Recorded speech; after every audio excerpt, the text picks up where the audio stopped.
Our speaker today is Bruce Levene. You probably all have your own Bruce Levene story because he's been here quite a long time. He celebrated his 90th birthday last month. Happy birthday. And he just told me he thinks this is his last public talk. No, but you can, if it is, you can say you were there. The last public hurrah. Yeah, I'm still talking. This is oral history in the making. Bruce Levene has chronicled the Mendocino Coast for decades, penning books on our local brushes with Hollywood in his book, Mendocino and the Movies, about Hollywood and television motion pictures filmed on the Mendocino Coast, and James Dean in Mendocino, the filming of East of Eden, as well as our artistic history in the Mendocino Art Center, a 50-year retrospective, also our gastronomy in Mendocino Wines and Cooking, and our more violent history in Black Bart, the true story of the West's most famous stagecoach robber. He formerly published the Mendocino Review magazine, highlighting the writing, art, and photography of local residents. When I put out this press release, people said, but you left out this book by Bragg. Okay. I got in as many as I could. You'll find he's very prolific. You'll also find his books in our local library. I encountered his books before I encountered him at a library. I encourage you going to the library book sales. I found Fort Bragg Remembered collection, and the library has several copies. You can't have mine. A collection of interviews on the centennial of the city of Fort Bragg back in 1989. And lots of interesting material there. And when I returned the next 6 months later to another library book sale, I found Mendocino County Remembered. Again, oral histories in our county. So many that this is only volume 1. There are 2 volumes. And then I learned, I tracked down Bruce Levene, and we've been talking for the last year or so, and it's been great to get to know him, and learned of another book, which I recommend to you, called Voices and Dreams, and I think Bruce will be talking about that today. It's oral histories of Native people in our county. And again, that book is in our local library, so I recommend it to you. So Bruce will talk as long as he wants, and then we'll have time for questions and discussion. You want to start with a question? Well, real quick on you, Philip. What is the name of that first magazine reference? The first book? Correct. The one that's Fort Bragg Remembered. Followed by Mendocino County Remembered. All right, it's a pleasure to welcome here Bruce Levene for his last public hurrah. I would stand up. Everybody can hear me okay? Yeah. Okay, because wearing hearing aids, sometimes I don't talk loud enough. Oral history is really a misnomer for the whole interview process. And so I call myself at times an oral historian. That just means apparently I'm a fairly good interviewer. Now, the way this started, I grew up in the Midwest, and mainly Michigan and Illinois, and I went to college at the University of Iowa, and after graduation, I worked in Chicago. Well, in Chicago then, and actually still, was the best FM radio station in the country called WFMT. And what WFMT had was Studs Terkel on 5 days a week. And so I would listen to it after work. I would listen to it every night. And I'd always liked a spoken voice. I mean, after I grew up with radio, there was no television when I was a kid. So I'd always liked spoken voice a lot. And after I moved here, well, anyway, Studs Terkel, for you, those of you who don't know, has a whole series of books out of interviews he did with people. Primarily, I mean, people who were going through Chicago or lived near there, and he would interview them, and I was so fascinated by it that I kept it in my mind. Maybe at some point I would become an interviewer. Well, after I moved here, I started the Mendocino Review in 1971, and one of the people that I came across had nothing to do with that, but was a man named William Ames. William Ames was a classical composer. I mean, he wrote reams and reams of music that nobody ever performed, and as far as I can tell, nobody ever will perform it. But that's what intrigued me, that how could anybody be so dedicated to producing anything knowing that it's never going to be performed. I mean, there's always a wish, a hope it will be, but I know most of his music was never performed. Anyway, so I interviewed him. I remember one of the interviews was on the steps of the McCallum House. Why, I don't know what it was. I had a handheld tape recorder. I think it was only mono, and it was a terrible job transcribing it, because when you push a button, write down, push it, go back, push a button, for the hour and a half interview, it probably took me 5 or 6 hours to transcribe it.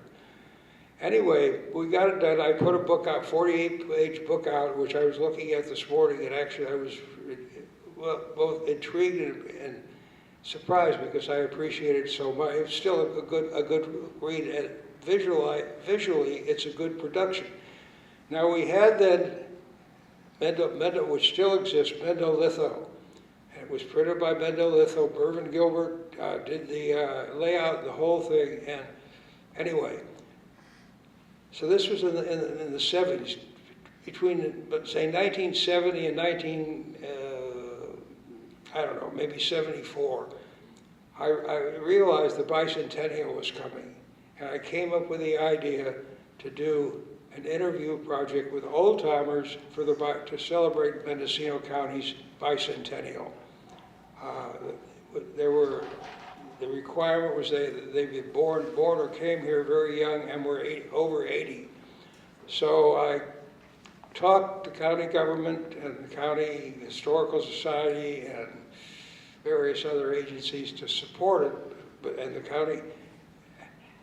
Well, there was something existing then nationwide called CETA, the Comprehensive Employment Tracking Act.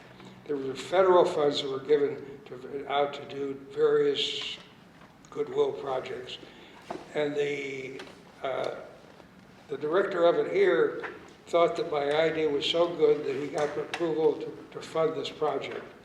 So that's what funded the work. It was minimal. I had 4 people working with me at $1.50 an hour, and they came up with the funds for tape recorders and tape and all that. It was all on cassettes. There was nothing, that's as far as the progress had gone then. I mean, we jumped then from reel to reel to cassettes. So anyway, they went around the interview. We interviewed 150. We couldn't get 200.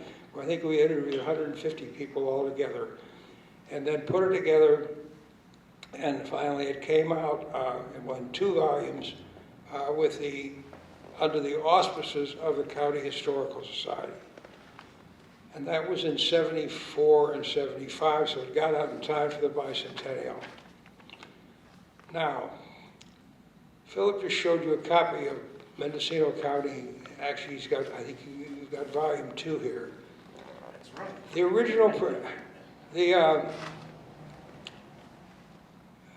Historical Society decided that they would deal with the printing, and one of their directors gave the printing job to a family member in Petaluma, who did a fairly good job of printing it, but as soon as the book was printed, they destroyed the negatives, which meant, of course, that the book couldn't be reprinted unless somebody went through the whole thing, and which I'll talk about in a second, which they did.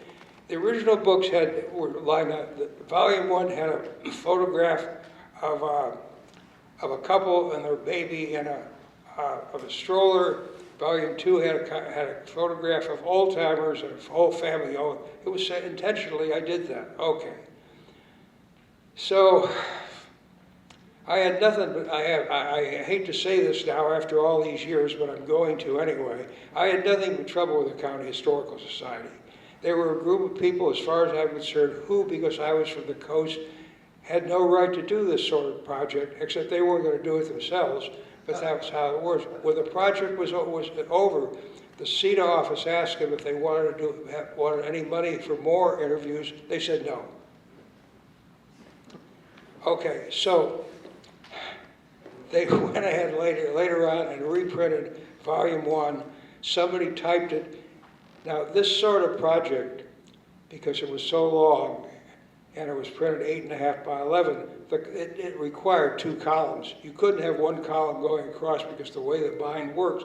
But if you do one line across 8.5 by 11, by the time you get to the end, you've lost track. So that's why it's done in 2 columns, which you can show them how it is. I can show. If that one is. Yeah. Well, the County Historical Society decided when they were going to reprint it that they never contacted me about reprinting it, by the way. They decided they would just go ahead and do it, and they would type across all the way across 1 line. So it's unreadable. Also, in the cover of they put a photograph in the cover of hop cleaning hops, which had, again, for those of you who know about printing, it was taken from a halftone, and the dots were so big you could see them with a naked eye. Anyway, that was so they went ahead and they didn't use anything of Volume 2 apparently. Okay, that was my experience with Inland County. I should have learned better, but I didn't. Okay, so after that, I did things like some of the books that Philip mentioned, but I also realized that 1989 was going to be Fort Bragg Centennial. So I went to the city council, and they finally, somewhat grudgingly, but they agreed they would fund it. Again, I think so in the late 80s, I was teaching Mendocino County history at College of the Redwoods. For those who don't know, that's what preceded Mendocino College here.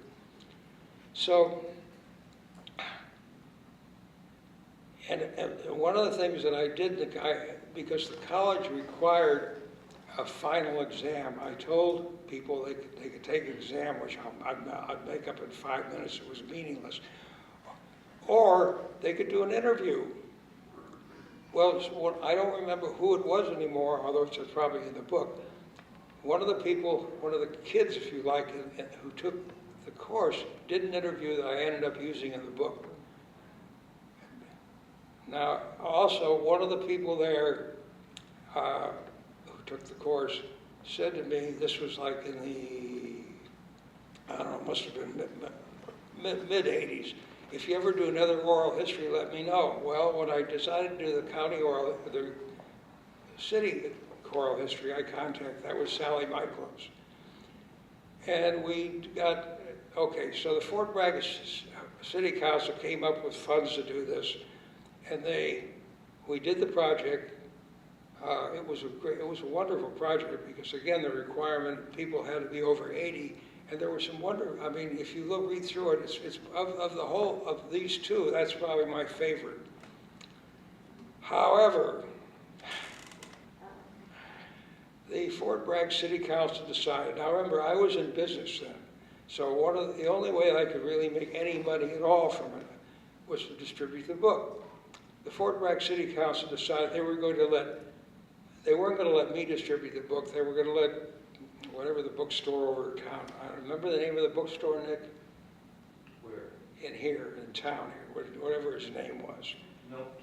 Doesn't matter. Anyway, so they gave distribution of the book to him, and so the book didn't hardly get distributed at all. As of about 10 years ago, there were still copies available at the the house up here in the library. Yeah. Anyway, so those are my two experiences dealing with oral histories and governmental agencies. And I decided if I was going to do any more, well, that's what I decided at the time. Unfortunately or fortunately, I made another mistake in the early 90s because Sally Mikos and I decided that we would do a Native American oral history. Because at the time, the county library had a process. They got federal funds from somewhere to do these, and they did. One of them was done just on Round Valley itself, and we could do an oral history on the rest of the county. Well, actually, it turned out we did some interviews from Round Valley also, but that's okay. However, when the project was over, for reasons that I'm still not clear and still rankle me, if not anger me, the county librarian said the book couldn't be published.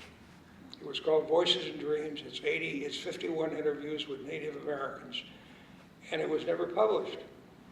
And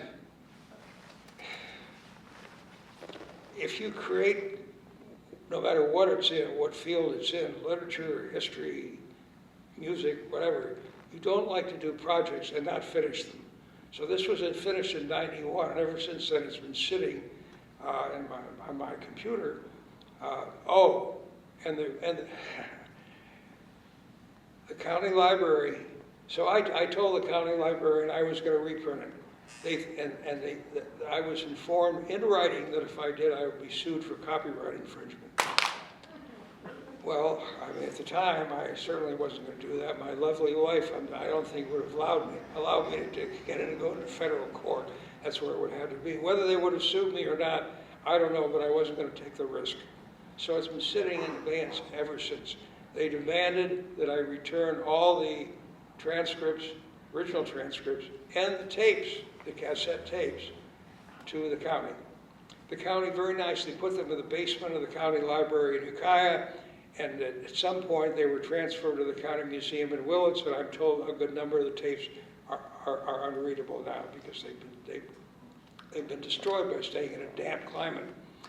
Okay, so, but it's rankled me ever since.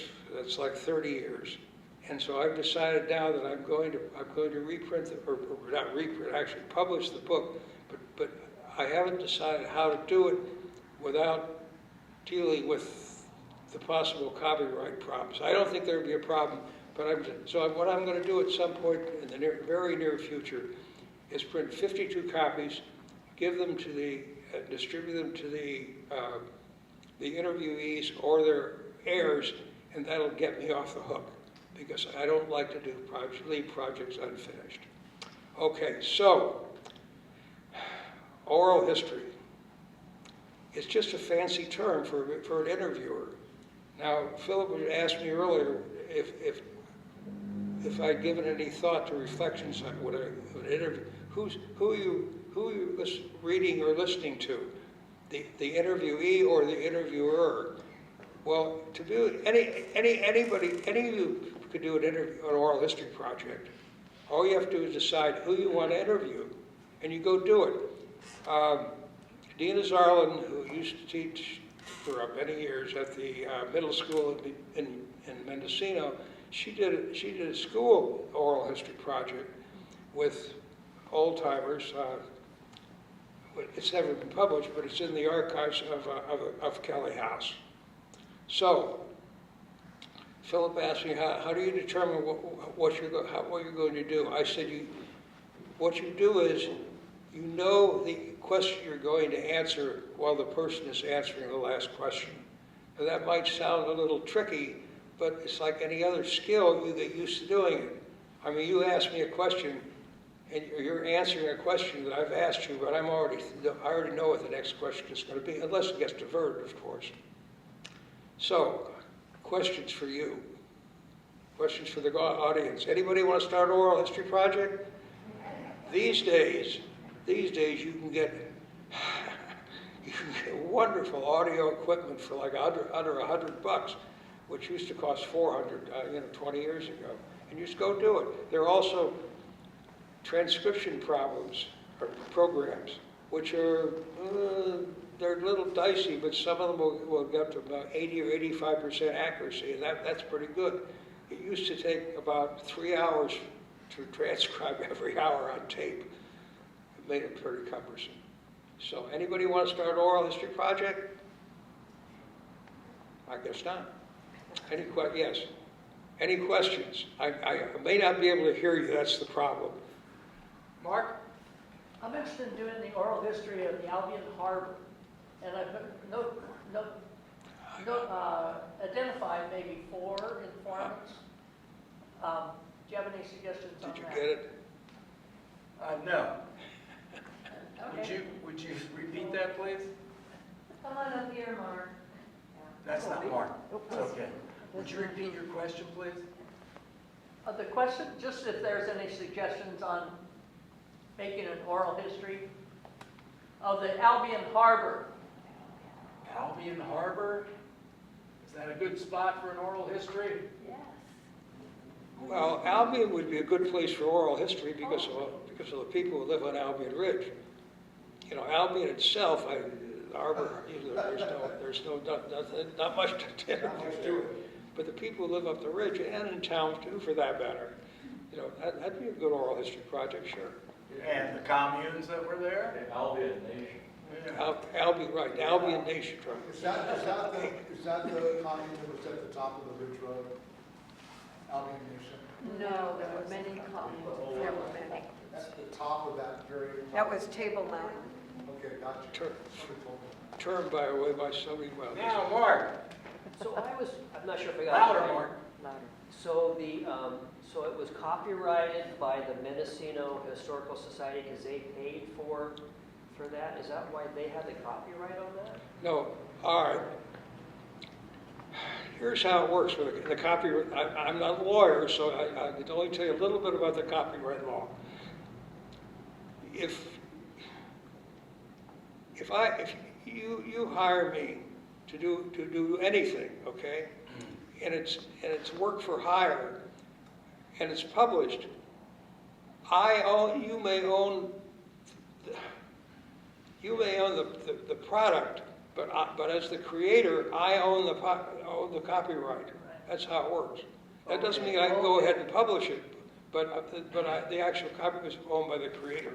Okay, thank you. Andrew?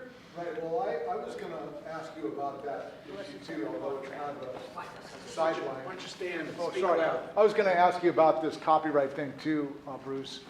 Because I wrote a piece one time for a newspaper, and then I was like, hey, man, I lost my copy of that. And they were like, tough luck, bud. Yeah, it's not yours anymore.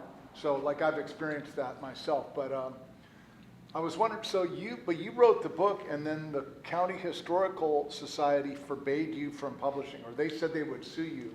Well, first of all, I never argued with the County Historical Society because I was told, by the way, there's an organization called the California Lawyers for the Arts. And if you send them $125, you'll get a lawyer who will tell you exactly what your rights are. They told me I could go ahead and sue them for them essentially destroying the books, most of the cover. But was I going to sue the County Historical Society? No, of course not. You know. So their threat essentially just kind of deactivated. It's put you down. It's just like you just lost. You couldn't move Hey, forward. it's dealing with your kayak. That's my feeling about it. You know, that we don't realize it, but that antagonism, I'm sure still today, lists as it always did, inland versus coast. Would you be able to? I mean, I'm asking you publicly here, but is it possible perhaps to get a copy when you do? I didn't get. I'm sorry. Oh, possible to get one of the 50 copies when you actually publish it. I would love to get a copy of that book. The issue is when you do, hopefully, publish Voices and Dreams, and you present one to each of the people in the book or their heirs, Yeah. are you going to give any to anyone else? Because Andrew would like one.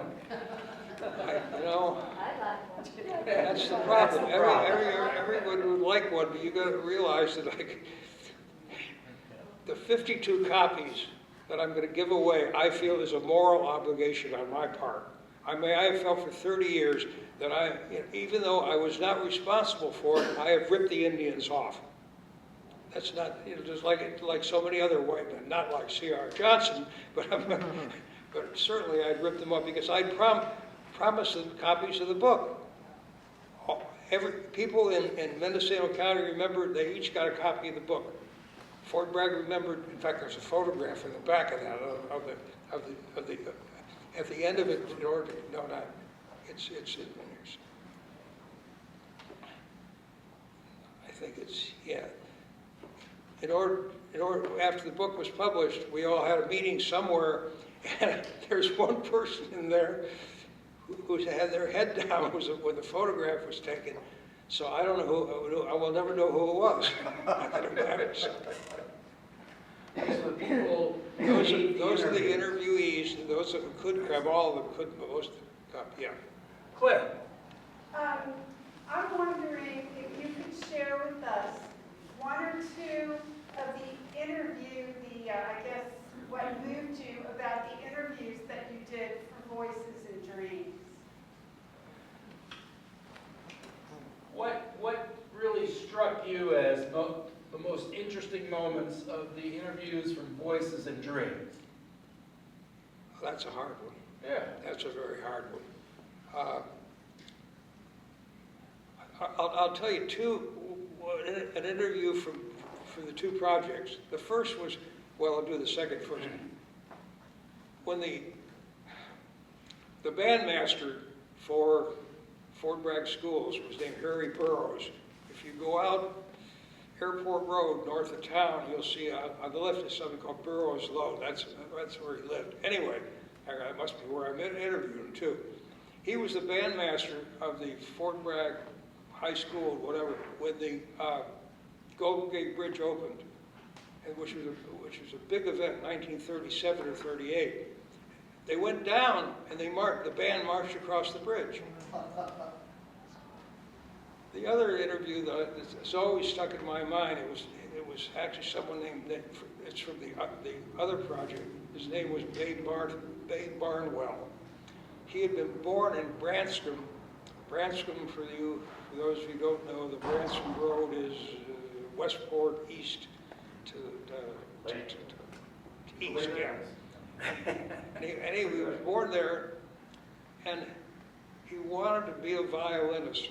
And he even ordered a violin through Montgomery Ward mail order. But I remember him saying, this may not be an exact quote, but it's close. And he said he realized one day, how could you be a violinist if you were still chopping wood in the woods for a living? He ended up being a piano teacher. And he's just, I don't remember anything else about him particularly. It was just a good remembrance.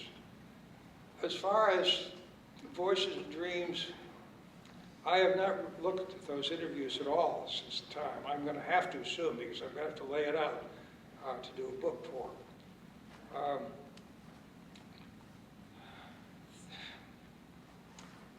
How did you find the indigenous to interview for Voices and Dreams? We just called around. It's been 30 years. I don't remember anymore how we did that. I wish I did. Because if I knew now how we did it, I could do it again to distribute these 52 books. But I don't remember. And things have changed, so, I don't know. We may have gone to some of the tribal councils. There weren't 15 then. I don't know how many there were then. Does this include you? So there's 16 now, right? Yeah. Okay. Thank you. Deb? I wonder if it would be problematic for you to read them to people. Read. Read these interviews, like the ones that that got taken out of your control, and you're now thinking about going back and giving them to the people or the heirs of the people that were interviewed. What about, like, if we had another teach-in and you could read them? Would that be copyright infringement? And Or put them on video. video? or video? Well, on video, I won't do it anyway. I don't, oh yes, I should have said that. But when I interview people, I always try to interview them at their kitchen table with just the two of us. I've tried to do video, I can't do it. Because there's a third person involved, and I don't like to do that. It's just a hit. It may not matter to some. If any of you want to do interviews, it may not matter to you, but it did matter to me. Let me say that you can see where I kind of bookmarked my copy. Those are all places that I thought were particularly interesting. And just to give you some of the flavor of it, let me see if I can. I'm going to read from your book. You good? Thank you.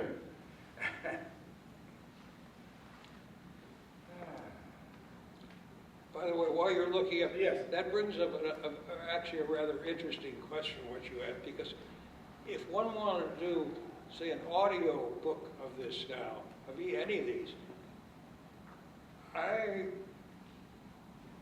don't see how there would be copyright infringement at all. Yeah, interesting. Yeah, because, I mean, as you well know, there are all kinds of books out there on audio. I don't really like them myself, but there are. Bruce, Yeah, but the so, way to get the information out so that people can hear the interview, hear what these people have to say. Well, okay. When I finally, I've got to decide pretty soon, do Voices and Dreams, the printing company that I'll deal with will automatically turn that into an e-book. So that's one way of getting things out there. Yeah. All right, one example. This is an interview with a fellow named Chester Mack. This is in Mendocino County Remembered. I just think it's so illustrative. Chester Mack, quote, "Well, my grandfather, he told me that they settled what they call Tick Valley. That's 2.5 miles south of Comchee on Flint Creek Road. And the time he came there, they landed late in the evening. They thought, well, this is a nice valley, a good place to feed the horses and rest. We'll camp here for the night." So they did. The next morning, they got up and had breakfast and looked all around them. And he told Grandma, he says, "Honey, I think this will be our home." So he says, "I'm going to go around and see what it's like." So he went out back to the camp. He set up a stake out there.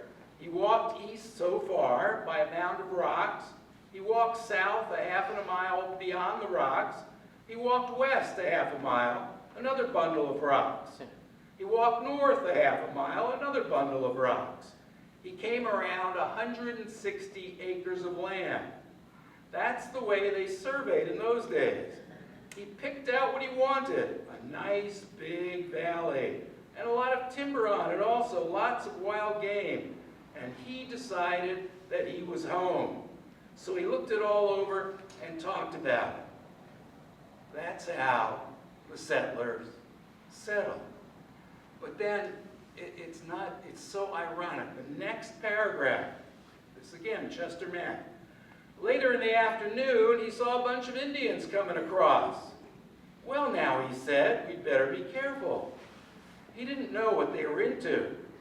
So the Indians come over into the valley part and made their camp. They got their camp and set up the horses out to pasture and all, set up their wigwams and everything. He was wondering just what they were going to do and all, whether they were friendly Indians or whether they were on a fight or what. So he went over and they were friendly. They talked together and everything. The Indians were very friendly. They gave the old man some stuff that they had with them, dried meat, fish, things like that they brought on their way from the coast. So they'd have some meat. And he told them to use the pasture. It was all right. Come to find out, they'd been using that pasture for many, many years. He stakes out his land. The Indians come and they give him food. But it's no longer their land. It's his. very illustrative, and there are interviews like that throughout the books. Other questions? I have a question Andrew. about Round Valley. You mentioned Covelo, Round Valley, Bruce, and that's certainly a haunted and tragic place. And I've been there. I've done some research and writing up there, but some people have told me about a book that was published, and some people here may know about it. You guys may know, and this is why I'm asking. I'm not sure about the name of this book, but I took two. Genocide and Vendetta. That's it. Genocide and I knew Vendetta or Vengeance was in it. Maybe somebody can enlighten where I could get that book. And also somebody told me you can't get it because they jammed it up like they jammed you up. Is that true? I didn't get the questions. Genocide and Vendetta. Oh, yes, okay. Goes back to copyright part. No, well, Genocide and Vendetta was put together by, I can't remember the woman's name, but together with the time was the director or whatever, head of the County Historical Society, named Ethel Beard. Well, and then after the book was published, the woman who worked with him, I think that's how it worked, said that he had Ethel Beard had plagiarized some of the materials. So the book was withdrawn. So it's become a rare book. Whether, I can't remember her name, Virginia something or whatever. Actually, as it turned out, that she had plagiarized the original material herself, but that's a whole other story. You can't quote me. It's an important book of history. The publisher recalled the book, destroyed the copies. You can buy them on eBay for about $1,000 a copy. If you want just to read it, you can go to archive.org, where they have thousands of books that you read online, and it's one of them. It's archive.org. And it's free, correct? Yes, free. Is there any feedback from people here or Bruce about the background of that book? I mean, other than being ripped off from other people, is it mostly accurate, or people find it an illuminating book or accurate? Are we talking about genocide and Correct. Vendetta? No, I think I've never had anybody question its historical veracity. It's just a question of was it plagiarized or not. Have you read it, Bruce? Do you know? Are you familiar? I've read it, but again, years ago. Thank you. It's funny that people are that upset about these issues, and there's totally no money involved anyway. Well, I mean, as an author myself, I mean, a book is kind of your baby. By the time it's published, you put at least 2 years of work into it. You want people to read it, which means you want as many copies to go out as possible. So emotionally, it's a very big deal. There's not much money in it. That's true, especially nonfiction. But still, you have an emotional response. Bruce does, I do. I had to do something. I never saw my father use a hammer and a nail, even once. And that, of course, says right there that I had no background whatsoever in all the skills that were required for one to move and live on the Mendocino Coast. I had to learn them all.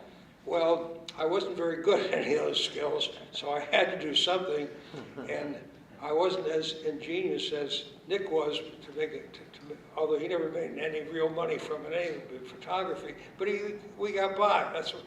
It was a way to get by, that's all. Yes. Why would someone commission a book and then refuse you the right to publish it or publish it themselves? Why bother, you know? Not in that last one where they thought it was plagiarized, but Just at all? Why would they commission it and not do it? Why, we're talking about the Historical Society. Why do you think they commissioned the book and then refused to publish it?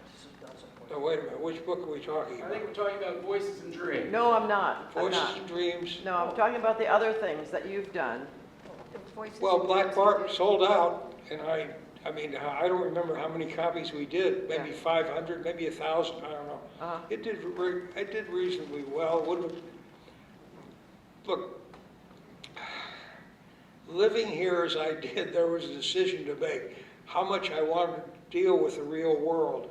I mean, with Black Bart, I could have done a whole thing as far as actually a new book on Black Bart came out last year, the year before. It was put out by a New York publisher. At the time, it just didn't seem opportune to me, so, Voices and Dreams is the only one that wasn't actually published. yeah. I thought the historical one for No, Fort Bragg wasn't either. Voices and Dreams is a county library. Okay. All right. Yeah. No, the other oral histories were all published. Oh, they were. Oh, I They were. misunderstood. I'm And sorry. they're in the library, yes. Oh. Will? When you interviewed the Indians, how far did they give stories from the ancient days? And how many generations back did they? One of the questions I will ask, was what are your earliest memories? Or tell me, were you told stories by ancestors? You could relate to me, that sort of thing. Yeah. I mean,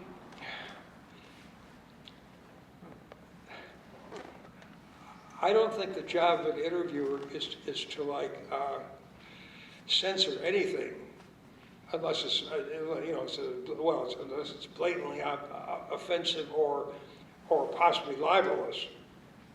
Otherwise, all the interviews I've done are pretty literal.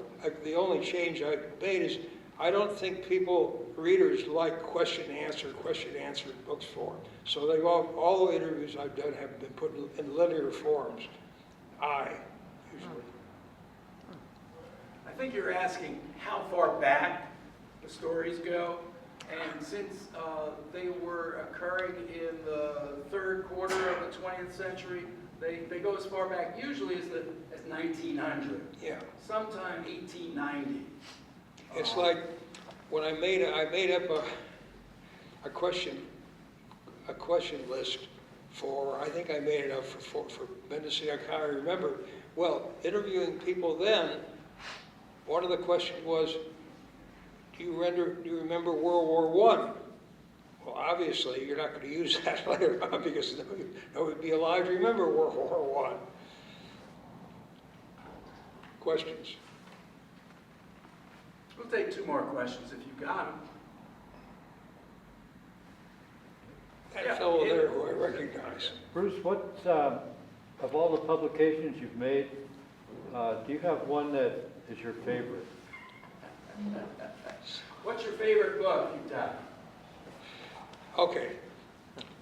My favorite book of all is one we haven't mentioned and I wasn't going to mention because I call it a historical novel. What it really is it's, again, interviews that I did with Stephen Anapolsky, who some of you may remember the name, whatever, and I called it The Time Juggler. That's still my favorite book of all of them. I don't know why.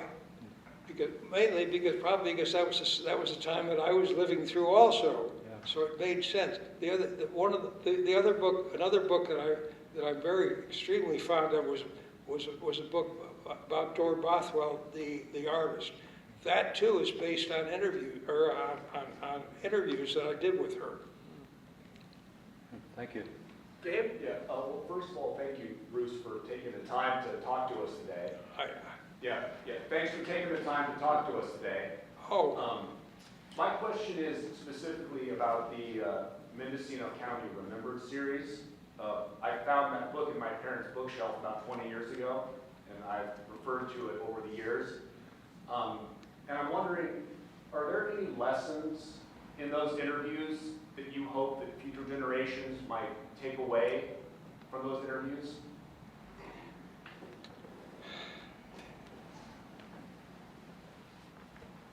Historians have this, real historians, not me, real historians have this concept they call the acceleration of history.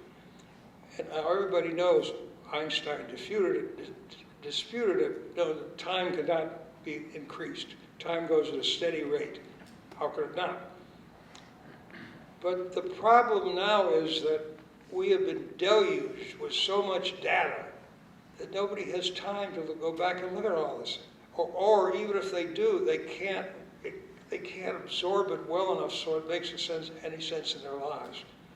I mean, I feel that way myself. I look at my computer and I say, Jesus, why do I have all this crap? Why don't I get rid of it? Well, so far I haven't been able to, but I may one of these days soon to start erasing stuff. If it can't go to Kelly House, who else is going to care? And even at Kelly House, are they going to care? Kelly House, if any of you have been in their vault, they're up to the ceiling now with stuff. And they've tried to digitize stuff, and they can't keep up with it. It's too much. Thank you. I want to thank everybody for coming, and especially Bruce for speaking here. Here's what. Are your parents still alive? Oh, you should interview her. Just sit down with a tape recorder and do it. You don't even need, I mean, either Phil or I could give you a list of questions to ask if you want to, but the questions are pretty simple. Tell me when and where were you born? Who were your parents? What were they doing there? On and on, that sort of thing. What's the earliest you remember? I mean, I interviewed somebody fairly recently, and because one of my questions is, do you remember any of your teachers? They remembered all of them from grammar school. I don't remember any. I only remember 2 from junior high. That's it. So, and show Bruce wrong by reading his book. You're not overloaded with data. This is very interesting stuff. I do recommend it. So thank you, Bruce.